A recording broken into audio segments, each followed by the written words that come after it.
पुण्यामधील येरोडा परिसरामध्ये मंगळवारी संध्याकाळी 7 वाजता या ठिकाणी एक भयंकर प्रकार घडला। एका कॉल सेंटरमध्ये काम करणाऱ्या 28 वर्षीय शुभदा कोदारेवरती धारदार शस्त्राने हल्ला केला। विशेष म्हणजे ही घटना शुभदा ज्या कॉल सेंटरमध्ये काम करत होती त्याच्या पार्किंगमध्ये झाली आणि त्या ठिकाणी अनेक लोक होते, तरी देखील शुभदाच्या मदतीसाठी कोणी धावलं नाही। एका तरुणाने तिच्यावरती सपासप चाकूने वार केले, यामध्ये ती गंभीर जखमी झाली।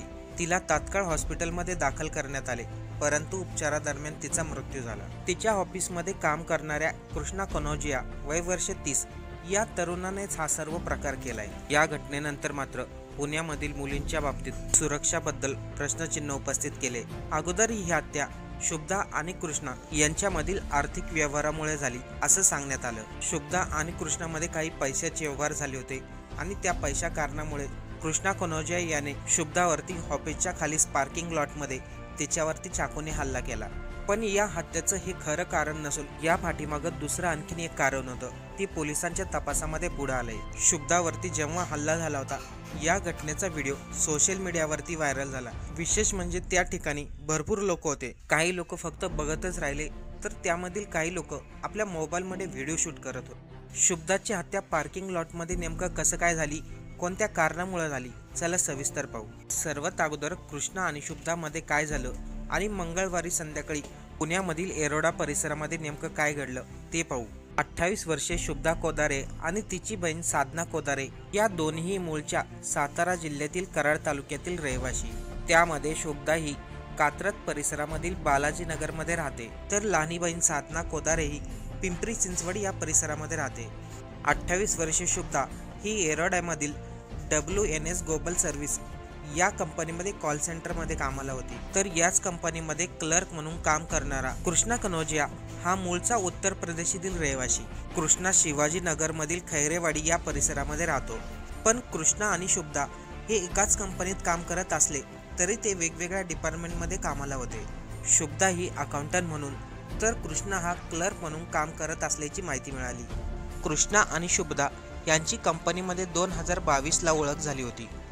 त्यानंतर या दोघांमध्ये मैत्री झाली। 7 जानेवारीला म्हणजे मंगळवारी संध्याकाळी 6:30ला शुभदाची ड्युटी होती, त्यामुळे शुभदा कामावरती येण्यासाठी 6:15 वाजताच कंपनीमध्ये आली होती आणि पार्किंगमध्येच गाडी लावून आपल्या एका मैत्रिणीबरोबर गप्पा मारत होती। त्या दरम्यान पार्किंगमध्ये आणि पार्किंगच्या आजूबाजूला लोकांची गर्दी होती। त्याच्या थोड्याच वेळाने शुभदाची मैत्रीण त्या ठिकाणावरून निघून गेली आणि त्याच्या काही वेळानेच कृष्णा कनोजिया हा तरुण शुभदाच्या बाजूने येताना दिसला। त्यावेळेस कृष्णा आणि शुभदाने एकामेकाला पाहून स्मित हास्य केलं, पण लगेचच कृष्णाने मी दिलेल्या पैशाचं तू काय केलं असं शुभदाला प्रश्न विचारला आणि त्यामधूनच या दोघांमध्ये वाद झाला।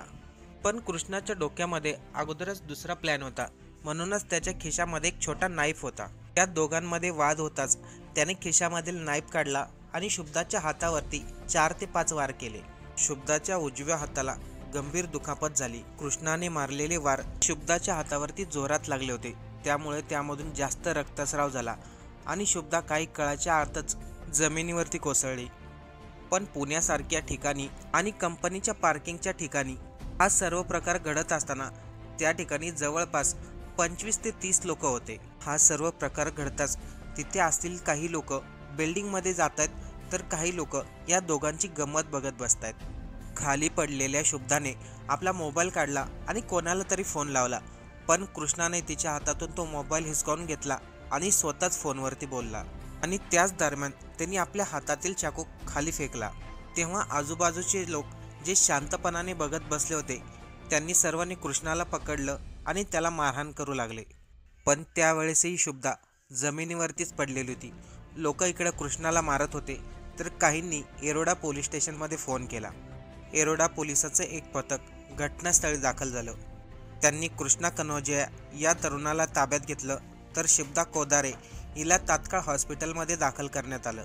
पण शरीरामधून जास्त रक्तस्राव झाल्यामुळं हृदयविकाराच्या झटक्यामुळे शुभदाचा मृत्यू झाला असं डॉक्टरांनी सांगितलं। पण कृष्णा जेव्हा शुभदाला मारत होता त्यावेळेस त्याच्या हातात एक छोटासा नाईफ होता आणि तो नाईफ बघूनच तिथे असलेल्या लोकांपैकी कोणीही शुभदाच्या मदतीला आलं नव्हतं। तसेच वाचवा वाचवा म्हणून ओरडत असलेल्या शुभदाला वाचवण्यासाठी लोकांनी कोणत्याही प्रकारची तत्परता दाखवली नाही हे त्या व्हिडिओमधून स्पष्ट होतंय। जर तेथील लोकांनी तात्काळ कृष्णाला थांबवलं असतं आणि शुभदाला हॉस्पिटलमध्ये नेलं असतं तर कदाचित तिचे प्राण आज वाचले असते। दरम्यान शुभदाची बहीण साधना कोदारे हिच्याकडून येरोडा पोलीस स्टेशनमध्ये कृष्णा कनोजिया याच्याविरुद्ध FIR दाखल करण्यात आली। येरोडा पोलिसांकडून कृष्णाविरोधात भारतीय न्याय संहितेच्या कलम 103 तर भारतीय कायदे हत्या 425 नुसार गुन्हा दाखल करण्यात आलाय। पोलिसांनी जेव्हा कृष्णाची चौकशी केली, तू शुभदाला का मारलं, त्या दरम्यान त्यांनी सर्व काही सांगितलं। 2022 मध्ये शुभदा कोदारे आणि कृष्णा कनोजिया या दोघांची एकाच कंपनीमध्ये ओळख झाली होती। या दोघांमध्ये चांगली मैत्री झाल्यानंतर शुभदाने एकदा कृष्णाला आपल्या वडिलांच्या आजाराबद्दल सांगितलं होतं। वडिलांना हाय शुगर आहे आणि त्यांच्या ट्रीटमेंटसाठी आणि त्यांच्या ऑपरेशनसाठी मला पैशाची गरज आहे असं तिने कृष्णाला सांगितलं होतं। हेच कारण सांगून शुभदा कोदारेने कृष्णाकडून सुरुवातीला 25,000 आणि त्यानंतर 50,000 रुपये घेतले होते। त्यानंतर सातत्याने शुभदा कृष्णाला पैसे मागत होते। असे पैसे करून तिने जवळजवळ 4 लाख रुपये शुभदाला दिले होते।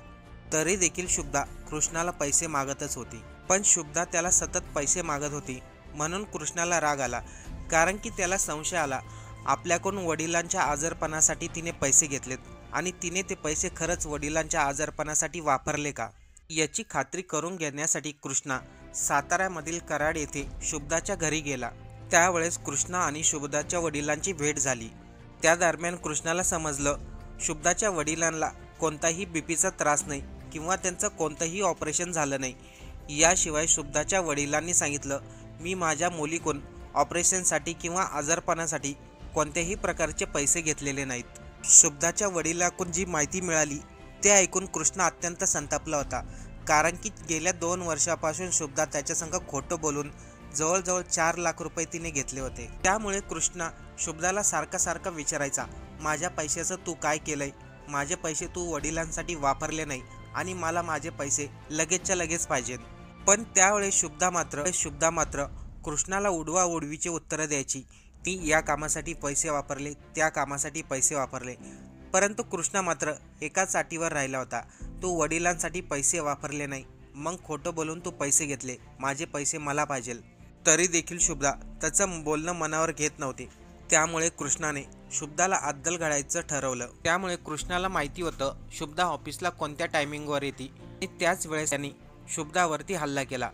पोलिसांमध्ये त्याने सांगितलं, मला तिला मारायचं नव्हतं, फक्त अद्दल घडवायची होती। पण हातावरती गंभीर जखम झाल्याने तिचा हृदयविकाराच्या झटक्यामुळे दुर्दैवी मृत्यू झाला। पण विशेष म्हणजे जेव्हा ही घटना घडत होती तेव्हा त्या ठिकाणी 20 ते 25 लोक होते आणि ते सर्व कृष्णा आणि शुभदामध्ये चाललेलं भांडण पाहत होते। मदतीला कोणी आलं नाही। जर लोकांनी मध्यस्थी केली असती तर शुभदाचे प्राण वाचले असते। पण कृष्णा जे कारण सांगतोय ते खरं आहे का याबाबत पोलीस अजून तपास घेत आहे।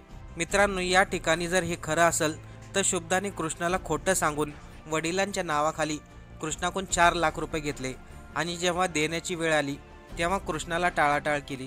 त्याशिवाय कृष्णाने शुभदाच्या घरी जाऊन वडिलांची ही चौकशी केली होती।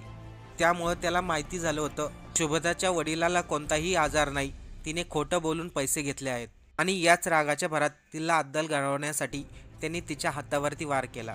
मित्रांनो, या घटनेमध्ये चुकी कोणाची होती, कृष्णाची की शुभदाची, ज्याने कृष्णाकडून 4 लाख रुपये खोटं बोलून घेतले होते? कमेंट करून नक्की कळवा।